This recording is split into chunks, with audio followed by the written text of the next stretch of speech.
The Montgomery County Board of Education met this evening to take a formal vote on the conditional appointment of Dr. Jack R. Smith as the next superintendent of schools for the Montgomery County Public Schools.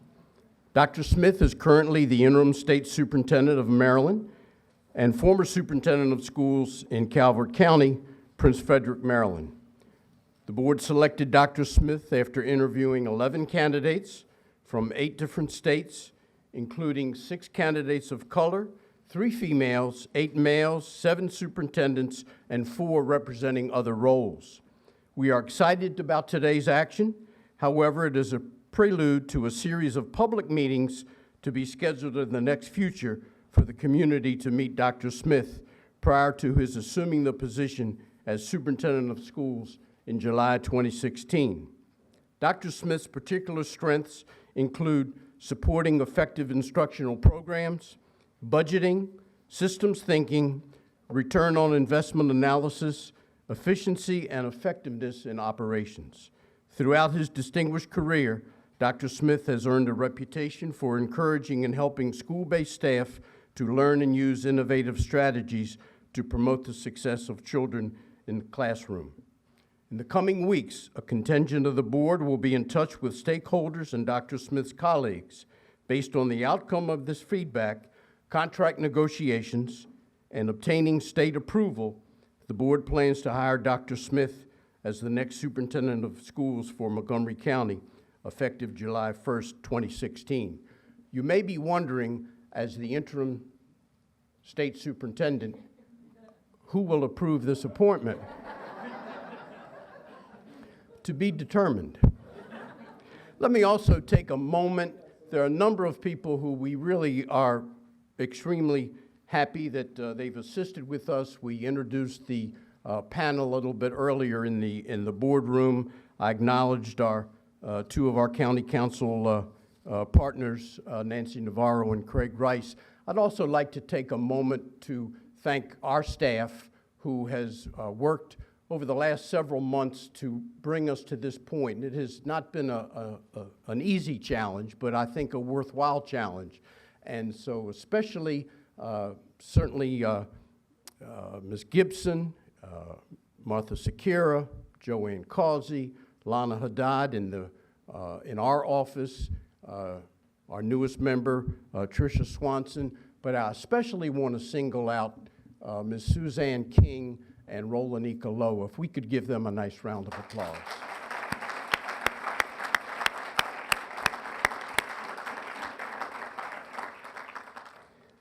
I will ask our candidate to come forward and provide a few remarks and answer a few questions. So it is indeed my pleasure to introduce to you who we hope will be finally approved as the next superintendent of the Montgomery County Public Schools, Dr. Jack Smith.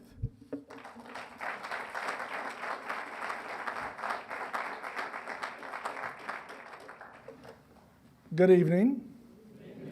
I certainly would like to thank the Montgomery County Public Schools Board of Education, and I see many of the individuals I met on Tuesday and had a really interesting, fun conversation with them about Montgomery County and about who I am and who they think I am and want to know more about who I am, and that was a pleasure to get to meet you and spend time with you.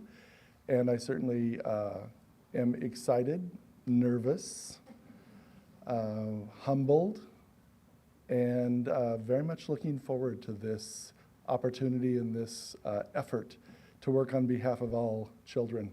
I've had the rare opportunity to work since I was 22 years old on behalf of children and adolescents, and there is nothing I would rather do. I've been able to do it in Washington State, in Tokyo, Japan, in Thailand for a year as a boarding school director with my wife and 5 children. That was an adventure. And then we came to the East Coast. I wanted Boston. She said, it's too cold.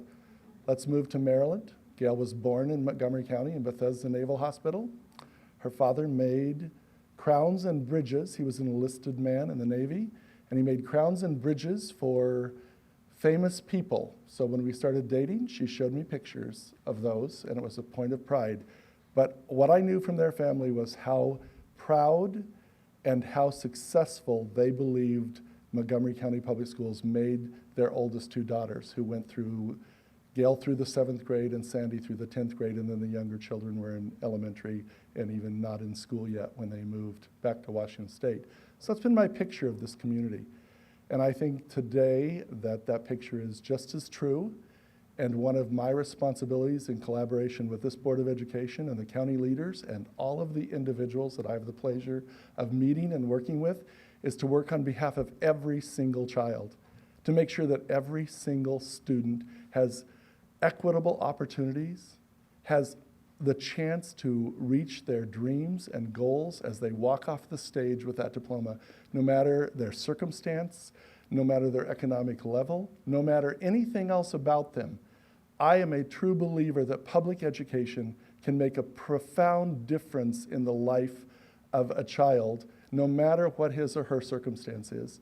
And I would always fight and argue and defend public education in this country. And so it's a rare and wonderful opportunity to be here in front of you tonight.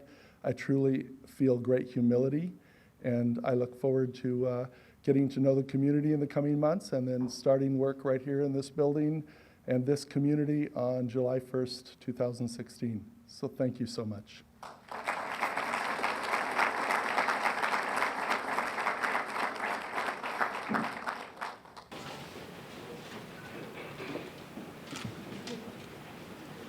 We'll take a few questions now from the press. Can you tell us about your vision? Do you expect to make changes? What are your goals for Montgomery? Tell us a little bit about what you see ahead. Well, I think my immediate goal would be just to really get to know the community, and I don't mean for months or years, but right now in the coming weeks and up until July 1st.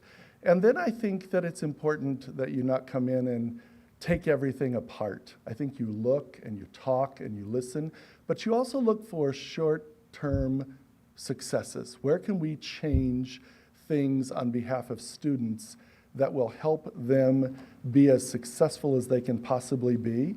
And so we'll spend a lot of time working with staff because they know, with the board because they know what those successes might be. And then it's my job, as we build a collaborative shared vision about that, to work with the staff and to implement and operationalize those changes. So I think it's premature for me to say I would do this or I would do that, but I will tell you two things. I won't wait months or years to start talking about what needs to happen on behalf of children and students, and I will work very closely with the staff, the board, the community, the leaders in the community, the citizens in the community, to think about what is needed on behalf of every student in this school system. Yes? Well, one of the things I noticed in your data is that you have quite a significant range, a distribution of graduation rates across 25 schools. I think that's something that I think we should talk about right away in the community. They range from 78% to 98% graduation rate. Now, graduation is not the end that we want for every student. That's a threshold. Graduation has to happen for every student. Beyond that, we want really good opportunities for them to reach the highest level of rigor in whatever they're interested in. So if students get to the 9th grade with strong foundational learning in reading, writing, mathematics, and in the other disciplines, then they can walk through the high school experience really digging deeply, whether they want to be a plumber, a British literature professor, a mathematician, an engineer, own their own business, join their family business, run a local grocery store. That's up to them, but they have to have choices, and they have to be able to really be able to grasp those choices because they have the skills and knowledge and understanding. Otherwise, we haven't done our job. Please. Mr. mentioned that you experienced a return on investment. Mm-hmm. How would you use that in helping steer Montgomery County Public Schools through limited funds? Well, I think you look at return on investment in terms of outcomes, especially around operations. The biggest investment a school system has is in its employees. And Montgomery County has a tremendous talent pool. I mean, that goes back to my story about my wife and her memories. And I will tell you, when Gail got to Washington State, she went to very good schools in Spokane, Washington. She and her family reported to me that what she was doing in the 8th grade there was being done in the 5th and 6th grade here. She was the valedictorian of her 700 student senior class, and she attributes it all to, as you meet her, you'll hear her say this, to her foundational learning in this school system. We need to make sure all students have that foundational learning, and so I think that we just have to work together. That's what it comes down to. When you were interviewing for the job, were there qualities in the system as it is now, or board members or staff that you were looking for, things that attracted you? Yes. When I went to the interview, what I needed to walk out with is a belief that I could work with the school board and they could help me think about the system, think about the challenges, think about the successes, think about the strengths together, because it has to be a team. A superintendent is one person. Male, female, young, old, it doesn't matter, it's one person. But if you work together first with the Board of Education, with the staff, the leaders in the community, and so over the course of a couple of fairly long evenings that I spent with them, I came to believe that I could work well with the group of people that were sitting there and in the context of the conversations we had. And they were very blunt and direct conversations on both sides, and I really appreciated that. What were some of the things, goals they were looking for, board members, and also, you had Tuesdays and stakeholders? I think everybody is extremely interested, as we all should be, in the disparities that exist for different student populations. And those disparities have to be addressed, but we can't say all Latino boys need this treatment, all economically disadvantaged students need this activity or this. Because what we know is across the range of any student population, there's tremendous variance. Some of our students who are economically disadvantaged achieve at the highest levels. So why would we want to give them an academic treatment for achieving at a higher level when they're already at the top? And so that was a huge part of all of the conversations I've had, and I thought it was a particularly important part because frankly I'm not really interested in working in a place that doesn't want to address those disparities. At this point in our society, in this country, I think it's critical. It's the future of our community, our state, and our society that we get this right. Yes, ma'am. What do you want the students in this district to know about you? I want them to know that I'm 58, that I have been married to Gail for almost 36 years. We met in college. I thought she was very rude when I met her in a Spanish class that I dropped 2 days later because I didn't need it. Because she just said, "Oh, hi, nice to meet you," and walked off. I thought, well, she was impressed with me. We have 5 children, 3 birth children, Kate, Matt, and Meg, and they are birth children. Andy and Peter we adopted when they were 7 and 9 from Bulgaria. And that was a really interesting part of our experience as a family, but a very good part. I want them to know that I want what they want. It's, as I said earlier, it's not my job to decide what Eric does with his life. It's my job to be part of this community to make sure he has the skills, the knowledge, the understanding to go out and choose those things and embrace them. And so I want them to know that. And I want them to know that schools don't always have to, and I don't want to scare the staff or the board, but schools don't always have to look just like they looked when I sat in high school in 1974, 75.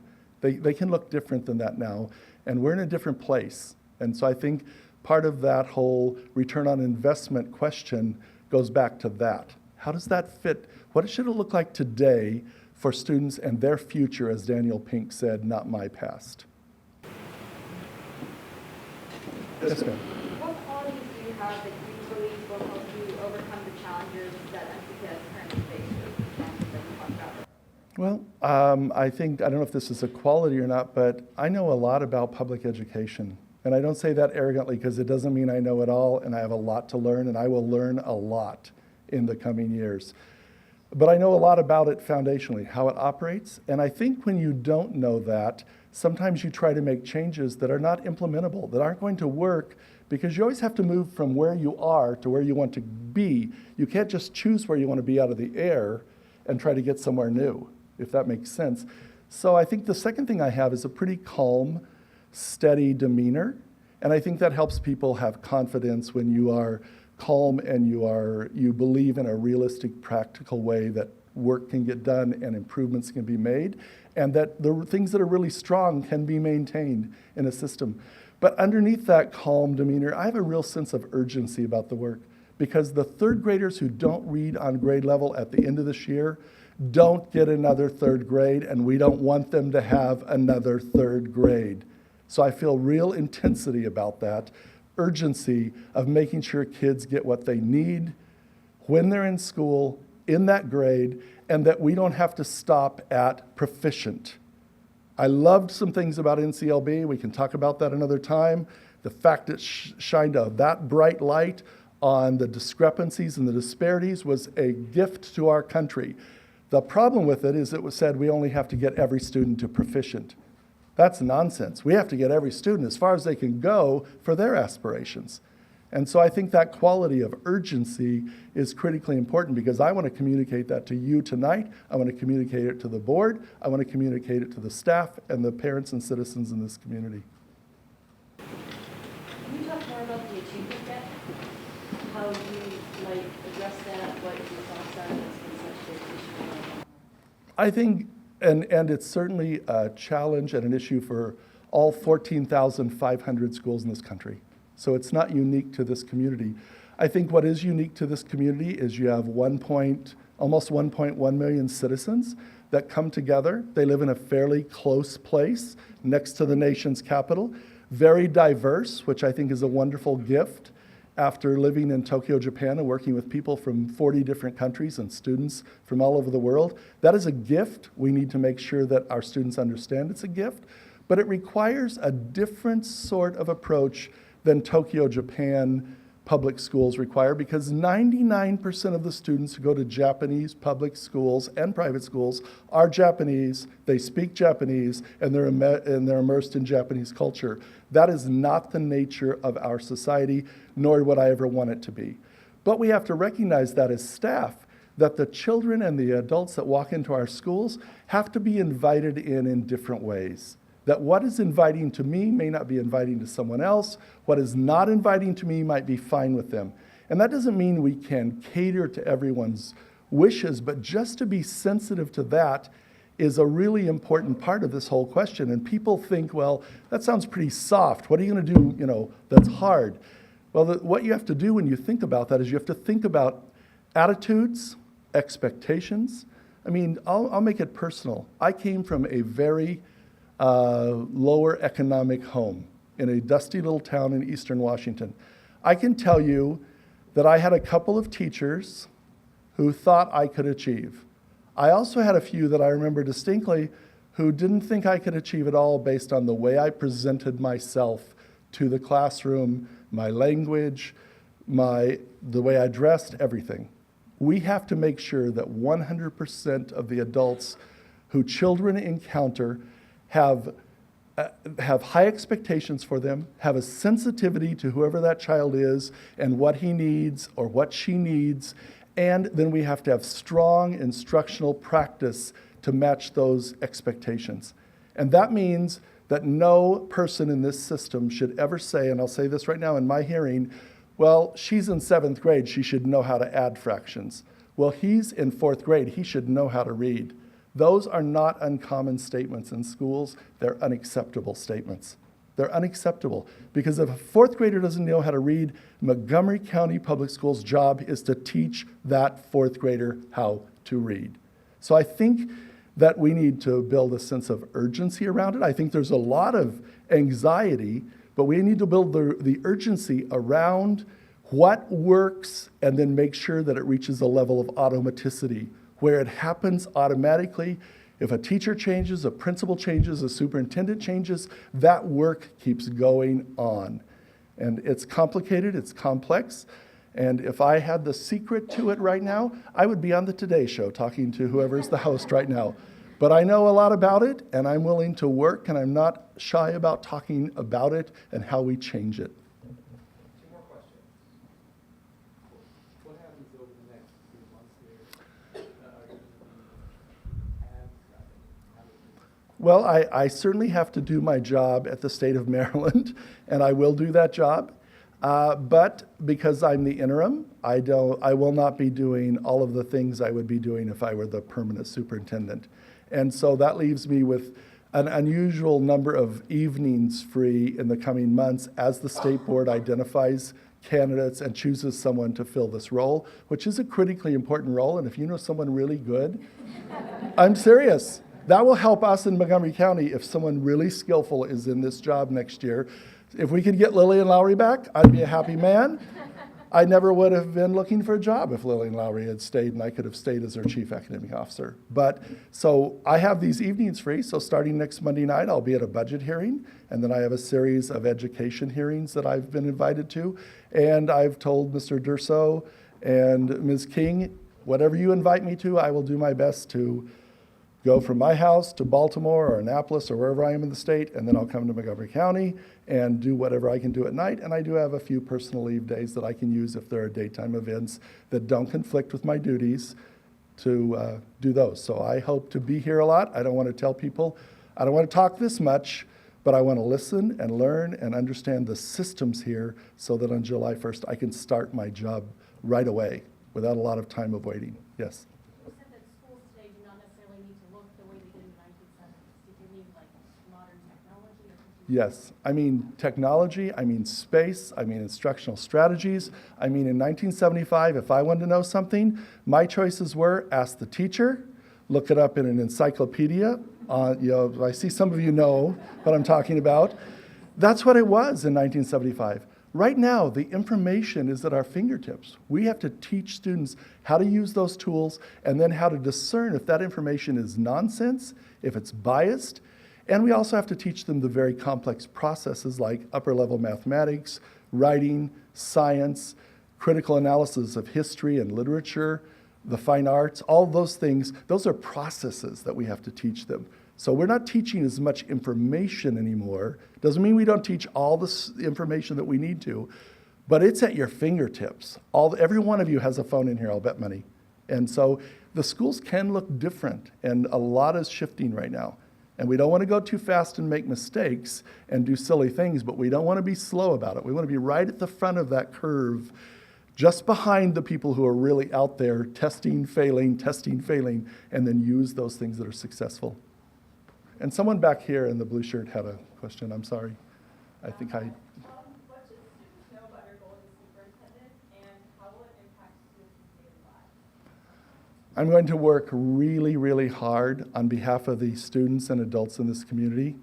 And I hope it impacts their daily life in that they continue to get a very high-quality education in this community. And if they haven't got everything they've needed, that we work together to continue to give them what they need in a better way.